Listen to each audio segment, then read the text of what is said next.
और आप जयपुर से खबर है, जहां जयपुर में मुख्यमंत्री भुजनलाल शर्मा की पहल पर आरयूएचएस अस्पताल को एम्स की तर्ज पर रिम्स के रूप में विकसित किया जा रहा है।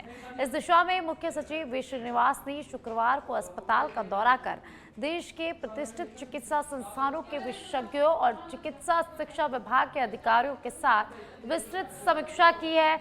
उन्होंने बजट घोषणा के अनुरूप कार्य में तेजी लाने और रिम्स परियोजना को जल्द पूरा करने के निर्देश दिए हैं।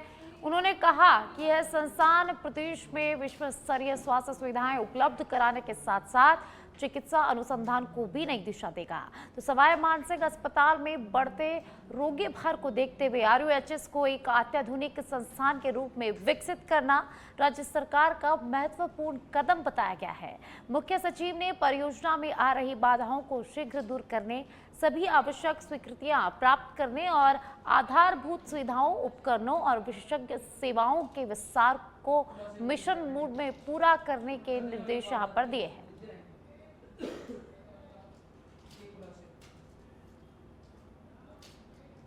चलिए खबरों में आगे बढ़ेंगे। जयपुर के पड़ोसी शहर अजमेर में पुलिसकर्मियों की तत्परता और साहस ने एक बुजुर्ग की जान बचाई है।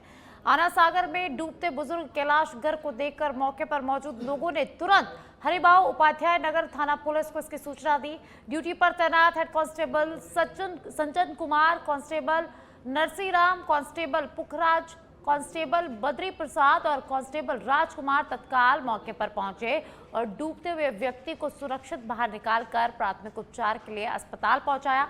इसके बाद पुलिस ने बुजुर्ग को उनके परिवार को सुपुर्द कर दिया है। इस बहादुरी और तत्परता के लिए अजमेर एसपी हर्षवर्धन अग्रवाला ने सभी जवानों को 1100 रुपए का नगद पुरस्कार और प्रशंसा पत्र प्रदान कर उनका हौसला बढ़ाया है।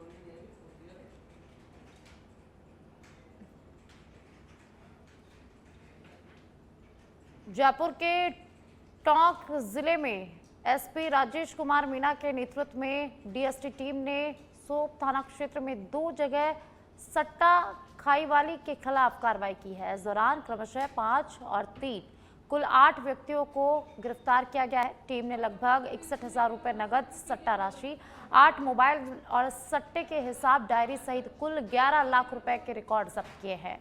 कार्रवाई एएसपी रतनलाल भार्गव के सुपरविजन में की गई है।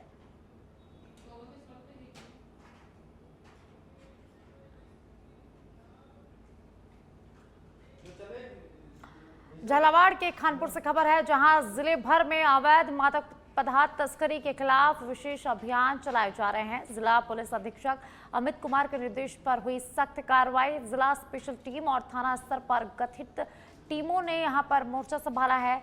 सारोला थाना पुलिस ने बड़ी कार्रवाई करते हुए एक आरोपी को यहां पर गिरफ्तार किया है। संदिग्ध गतिविधियों के आधार पर आरोपी को हिरासत में लिया गया है। आरोपी रामप्रसाद उर्फ मड़िया निवासी सरोला कला को यहां पर पुलिस ने गिरफ्तार कर लिया है। तलाशी में 7 ग्राम अवैध स्मैक उसके पास से बरामद किया और इसके साथ एनडीपीएस एक्ट में मामला दर्ज कर लिया है और आरोपी से पूछताछ की जा रही है और इसी के साथ पुलिस का अभियान लगातार जारी रहेगा। कल झालावाड़ जिले के अलग अलग पुलिस थानों के अंतर्गत जो नशा बेचने वाले नशा तस्कर हैं उनके खिलाफ अलग अलग कार्रवाई हुई, जिसमें कोतवाली, भालता, सारोला, भवानी मंडी, पिड़ाव इत्यादि थानों के अंतर्गत 8 प्रकरण दर्ज हुए, जिसमें 7 मुलजिम गिरफ्तारी हुई है। साथ ही इनसे नशे की सामग्री जो है जब्त हुई है। साथ ही अगर इन क्रिमिनल्स का हम क्रिमिनल रिकॉर्ड देखें तो बार बार इनके द्वारा जिले के अंदर नशा तस्करी को प्रोत्साहन दिया जा रहा है। बार बार इनके खिलाफ नशा तस्करी के मुकदमे दर्ज हैं। पुलिस न केवल इन नशा तस्कर बल्कि इनके साथ जो गली मोहल्लों के अंदर लोग बार बार ड्रग सेलिंग के अंतर्गत इनके साथ में संलिप्त है, उनके खिलाफ कठोर कार्रवाई अमल में लेकर आएगी। कल झालावाड़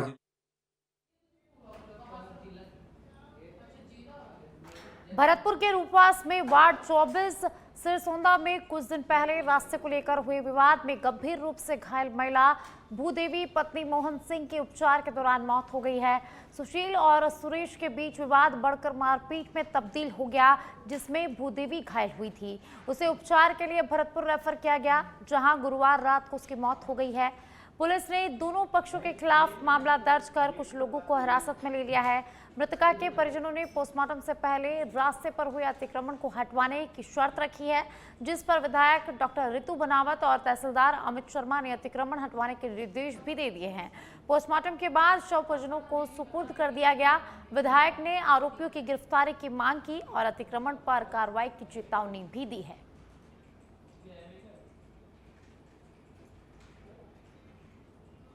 तो मैं जा रहा था, मेरी इस साइड में मेरी पीठ पे सारे लोगों ने इतनी बेअदबी से मेरे साथ ऊपर हमला किया कि मुझे मार मार के भूत बना दे। सभी इतने में ये सारे ठाकुर मोहल्ला और कुशबा मोहल्ला के कुछ लोग आ गए, उन्होंने उनको रास्ते से हटाया, तब मेरे को आगे जाने दिया। इनको भी उन्होंने पकड़ा, अरे सात औजात आ गई इनके साथ, तो उनको भी पकड़ा, इनके साथ भी वारदात करने लगे। तब इन्होंने कर्राई से और सारे लोग आ गए, तब जाके मेरे को वहाँ से निकलने दिया। और मेरी वाइफ जो मृतक थे मोटरसाइकिल पर, उसमें भी चट्टुओं से पता नहीं क्या यहाँ उधर उधर मरी हुई में भी वो लोग वारदात करके गए, मार के गए उसको। उसके बाद जिन लोगों ने उस महिला की ऐसी स्थिति करी कि वो काल की ग्रास बनी, वो लोग कायर हैं, क्योंकि किसी महिला पर इस तरह से अत्याचार करना, झगड़ा होना, गाली गलौज होना एक अलग चीज है, और उस झगड़े के कारण से किसी महिला की मौत होना, ऐसा मेरे क्षेत्र में मेरे इस कार्यकाल के दौरान तो पहली बार ही हुआ है। और मैंने अभी स्पष्ट निर्देश दिए हैं, पुलिस के अधिकारियों को भी दिए हैं, प्रशासन को भी दिए हैं, तहसीलदार जी भी खड़े हैं, SHO भी खड़े हैं।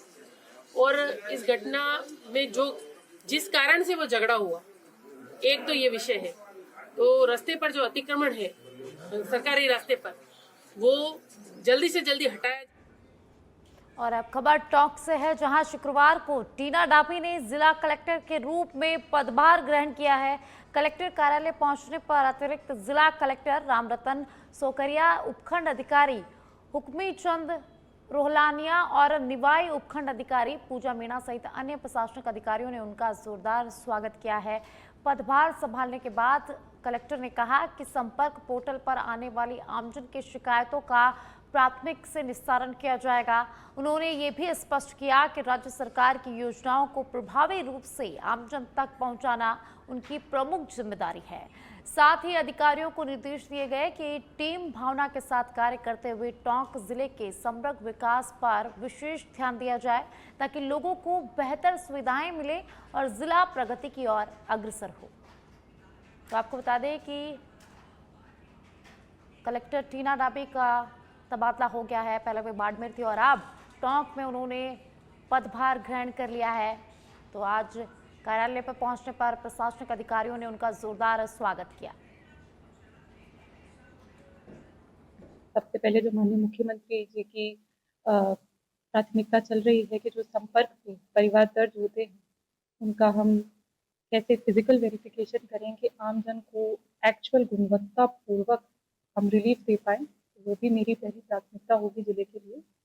साथ ही साथ आप सभी को पता है कि ऑनरेबल चीफ मिनिस्टर ने विकसित ग्राम और विकसित वार्ड अभियान शुरू किया है, तो उसकी भी समीक्षा करके क्या एक्शन प्लान, क्या स्ट्रैटेजी हो सकती है कि हम उस पर बहुत अच्छा डिलीवर करें पूरे प्रशासन की तरफ से, उसकी स्ट्रैटेजी होगी। आप सभी के संज्ञान में ये भी है कि सेंसस की एक्सरसाइज भी शुरू होने वाली है। वो एक बहुत ही महत्वपूर्ण एक्सरसाइज होती है, तो उसके लिए भी क्या टोंक प्रशासन की स्ट्रैटेजी रहेगी। और अभी आने वाले 1-2 दिन में सभी अधिकारियों से मिलना और जिले को समझना, वो मुझे लगता है। सरमथुरा थाना क्षेत्र के बड़ तिराहे के पास शुक्रवार सुबह एक मजदूर राम प्रसाद धोबी का शव कुएं में मिलने से हड़कंप मच गया।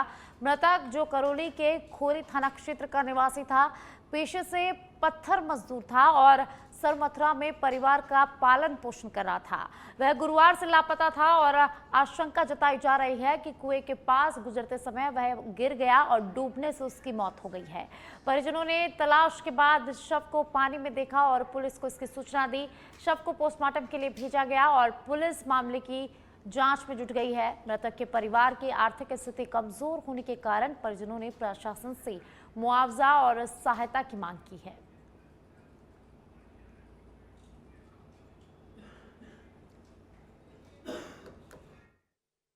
एक कुएं के पास गए थे और वहाँ पर घूम रहे थे तो उनका पैर फिसल गया तो उस पर गिर मरे थे।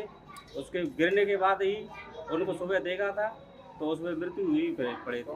सुबह 8 बजे पुलिस एक डेड बॉडी को लेके आई कि सर पोस्टमार्टम कराना है। मैंने देखा तो मृत था और बाद में पोस्टमार्टम के पता लगा कि इसकी मृत्यु डूबने से हुई है और डूबे हुए करीब 12 घंटे से अधिक हो गए थे।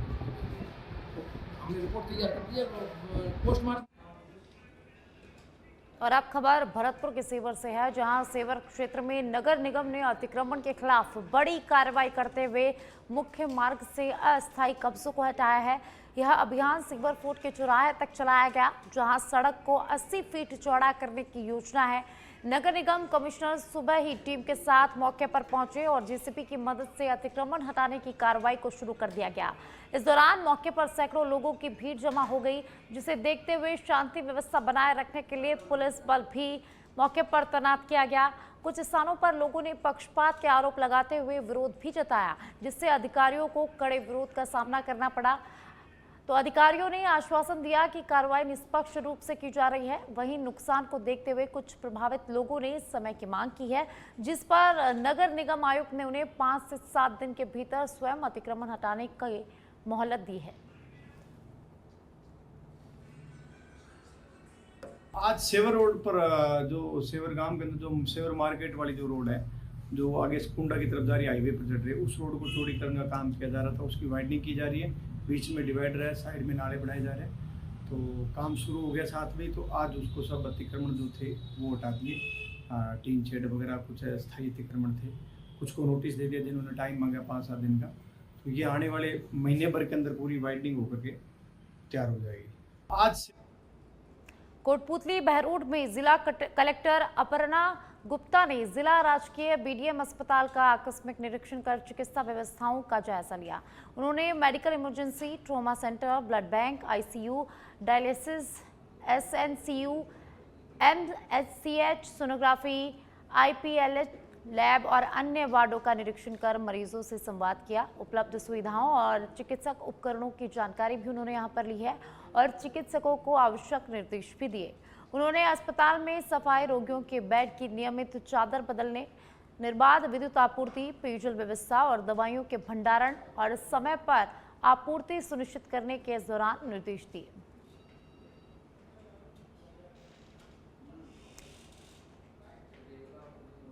हॉस्पिटल का निरीक्षण किया तो पहली बात तो बहुत अच्छी साफ सफाई, स्पेशली ओटी में, गायनी वार्ड्स में, निकू वार्ड्स में बहुत अच्छी साफ सफाई इनके द्वारा की गई है। और ट्रॉमा सेंटर की भी आज बात हुई कि ट्रॉमा सेंटर यहाँ पे जल्दी चालू हो जाएगा। एक नया आई हॉस्पिटल भी चालू हो जाएगा। मेडिसिन विंग का भी निरीक्षण किया। कुछ दवाइयाँ एक्सपायर्ड पाई गई हैं, वो इनको आदेश दिया गया है कि एक्सपायर्ड दवाइयों को तुरंत निस्तारित करें और हटवाया जाए। साफ सफाई की और अच्छी व्यवस्था करवाई जाए और ट्रॉमा सेंटर हमारा जल्द चालू हो, इसको लेकर हम सीरियस हैं। मुख्यमंत्री दवा योजना का भी आपने निरीक्षण किया है, भंडारण किया है, इसमें क्या रहा? हाँ, तो इसमें भी कुछ जो एक्सपायर्ड दवाइयाँ मिली हैं उनको बोला गया है कि उनको जल्दी निस्तारित करें। एक माँ योजना में हमारा ज़्यादा से ज़्यादा रजिस्ट्रेशन हो, जिससे हॉस्पिटल की आय भी बढ़ेगी। तो उसके लिए भी हम कोशिश कर रहे हैं कि ज़्यादा से ज़्यादा पेशेंट्स को माँ योजना में हम ऐड कर पाएँ। District hospital. और अब खबर कोटा के सांगोद से है, जहां लटूरी गांव में खेतों की नौलाइयों में अचानक भीषण आग लग गई, जिससे कई बीघा क्षेत्र में खड़ी नौलाइयां जलकर राख हो गई है। आग की चपेट में आने से 2 मवेशी बाल बाल बच गए, जिससे बड़ा हादसा यहां पर टला है। घटना की सूचना मिलते ही दमकल विभाग की टीम मौके पर पहुंची और आग बुझाने में जुट गई। तो वहीं ग्रामीणों ने भी सक्रिय सहयोग करते हुए आग पर काबू पाने का प्रयास किया। यह आग भूलाहेड़ा मार्ग पर लगी नौलाइयों में फैली, जिससे क्षेत्र में कुछ समय के लिए अफरा तफरी का माहौल बन गया।